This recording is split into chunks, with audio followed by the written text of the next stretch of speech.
Alright, so I have to use two of these types of suppositories. This Cadassa, these almost never melt in the mail. And if you use them, you know, they don't melt in your hand very easily.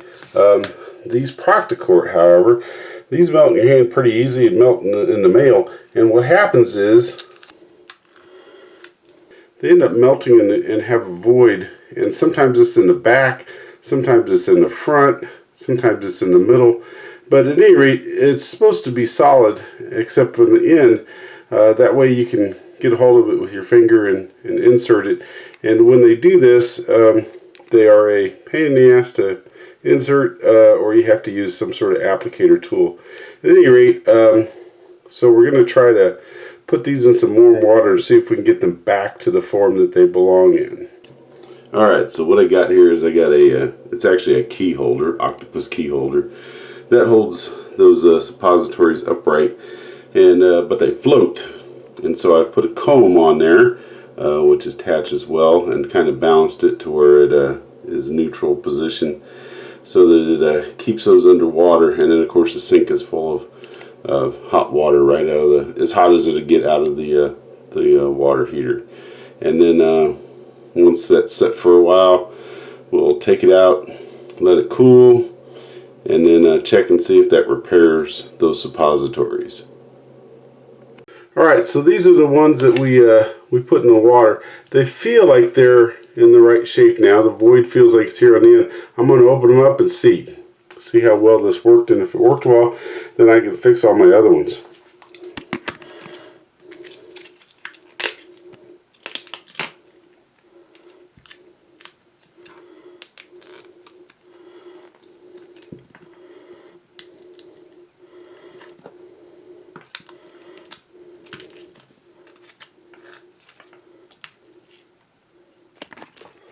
Alright, as you can see, it's not perfect. It's not have the perfect cavity like they do when they're manufactured, but pretty close. And so I think that's going to work for me. Now we're just going to have to do the rest of them in mass. Alright, so I've got me a pan here big enough to hold my my supply of suppositories here, Proctocort suppositories. And in case you're wondering, the water out of the tap, the hot water out of the tap is 110 degrees. I don't know if that's going to focus. At any rate, it's 110 degrees, which was hot enough to melt those that I tried yesterday. And so we're going to put those in there, pointy side down. They want to float.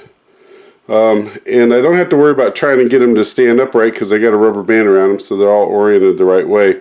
And I'm just going to set this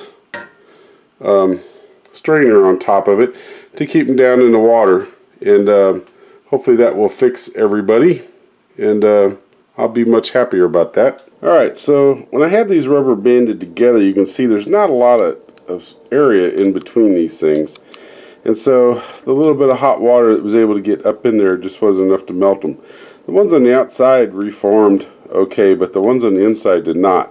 So I think I'm gonna try to lay these out flat, tape them in one big long thing, and then make a spiral out of them, put them back in the pan of hot water, and I think that will get more hot water area onto these things and help them melt the way they're supposed to.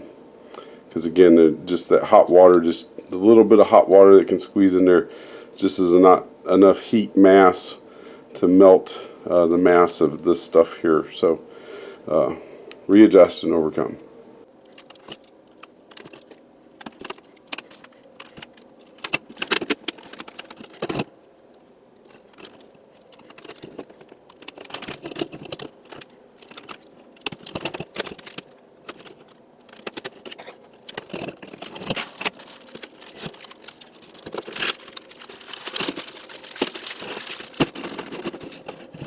Alright, so now I think when I put those in the pan, they should have plenty of water contact with the hot water and should melt a lot better.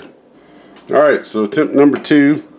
We got the pan full of, again, just hot water out of the tap, which is about 110 degrees. See, they're floating just a little bit. We got this spaghetti strainer. I'll set that on top, which will hold them down in the water. And we'll see if this works a little bit better. Hopefully it will.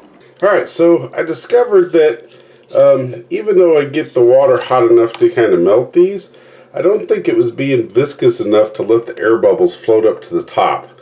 So I started trying some higher temperatures to see if it would work better. Imagine, you know, like grape jelly or butter being kind of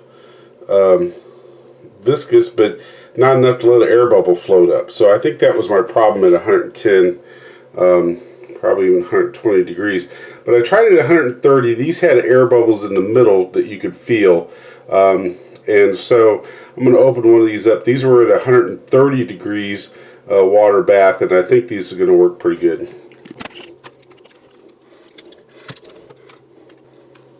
Yeah, so you can see these are good.